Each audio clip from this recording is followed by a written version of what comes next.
नमस्ते। एक बार सदगुरु जी ने कहा था कि हम फ्रिल्स में इतने गुम हो जाते हैं कि स्कर्ट किधर चली गई पता ही नहीं चलता। अब देखिए 2 महीने पहले ही आप रास्ते पर खाने खा रहे थे, कोई भेलपूरी खा रहा था, कोई पानी पूरी खा रहा था, कोई गन्ने का रस पी रहा था। आपने कभी पूछा भैया हाथ धोए क्या? और वो हाथ कहाँ कहाँ ले गए होंगे मैं तो कुछ नहीं कह रही। फिर आप अपने कुत्ते को वॉक पर लेकर जाते हैं, वो रास्ते पर चलता है, उस रास्ते पर क्या क्या नहीं होता।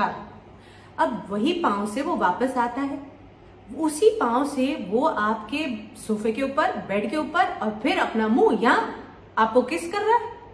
आपने कभी अपने टॉमी को रोका, ए टॉमी यहाँ पर मुंह लगाने से पहले तूने कहां कहां पर मुंह लगाया बता। अच्छा बच्चों, अगर तुम्हारे पास एक अच्छा माइक्रोस्कोप हो या फिर एक तगड़ा सा मैग्नीफाइंग ग्लास हो तो ये एक्सपेरिमेंट जरूर करना। अपने बिस्तर के ऊपर, अपने पिलो के ऊपर जरा चेक करना, ऐसे ऐसे कीटाणु दिखाई देंगे लाखों की तादाद में कि आप फिर अपना सर वहां रखना नहीं चाहेंगे। वही नहीं, आप अपना किचन का सिंक चेक कर लीजिए या फिर बाथरूम का टैप उसको चेक कर लो। वही नहीं, अपना मोबाइल फोन उस पर भी चेक करना कि क्या क्या घूम रहा है। ऐसी ऐसी चीजें घूम रही है जिनका आज तक नाम भी नहीं है। तो ये सब कैसे संभल रहा था? हमारी बॉडी इंटेलिजेंस से, हमारे इम्यून सिस्टम से। वो हर वक्त वहां खड़ा था, मैं संभाल लेता हूं, डोंट वरी, कैरी ऑन, और सब हो रहा था। अच्छा, do you know that hospitals are the most infected places in the city?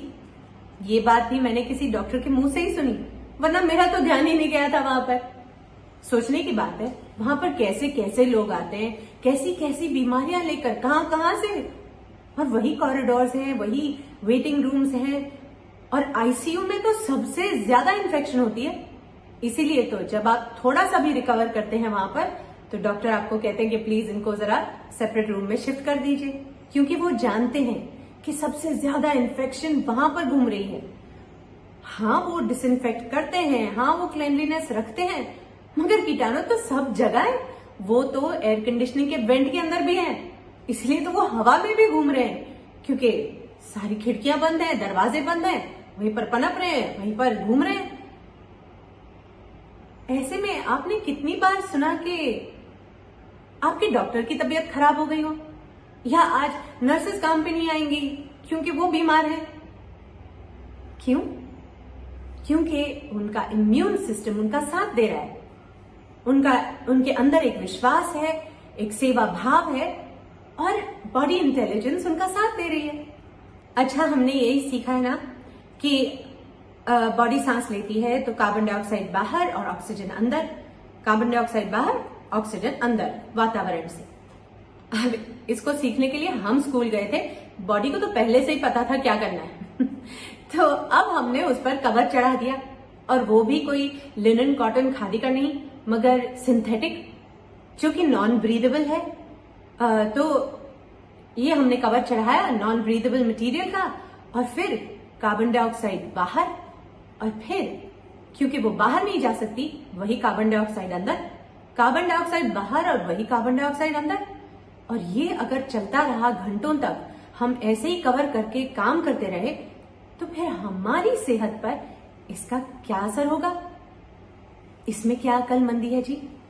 Our skin is the largest organ of our body, approximately 22 square feet.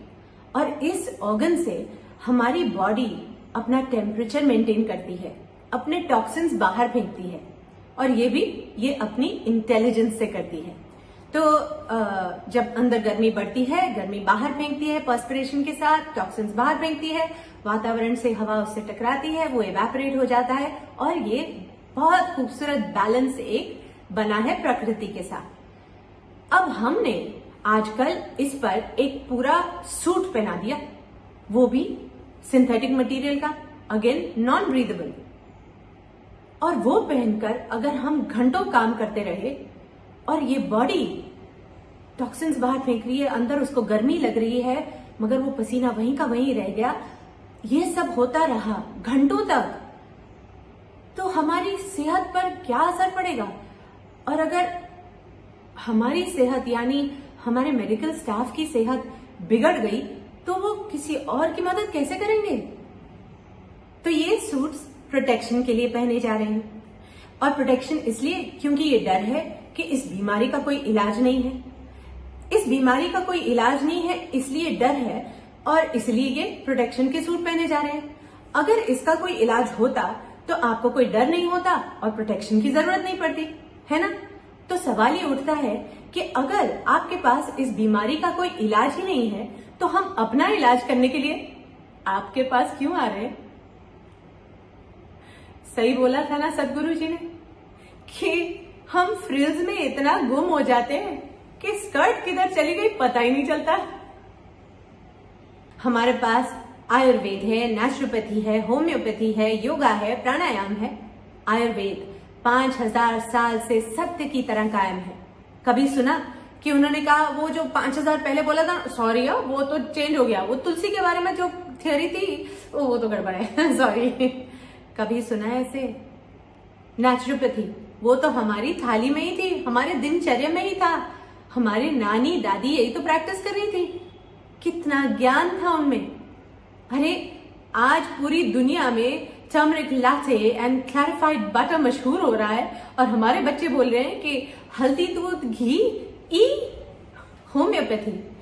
ऐसा कहा जाता है कि अगर आपके डॉक्टर ने आपको सही समझकर दवाई दी है तो उसका कोई साइड इफेक्ट है ही नहीं, साइड इफेक्ट ही नहीं है। अच्छा, yoga means union with the universe, यानी यूनिवर्सल इंटेलिजेंस के साथ योगा आपको जोड़ता है। अब इससे अच्छी बात और क्या हो सकती है? आपके माइंड में चल रहा होगा टेक्नोलॉजी, आर्टिफिशियल इंटेलिजेंस।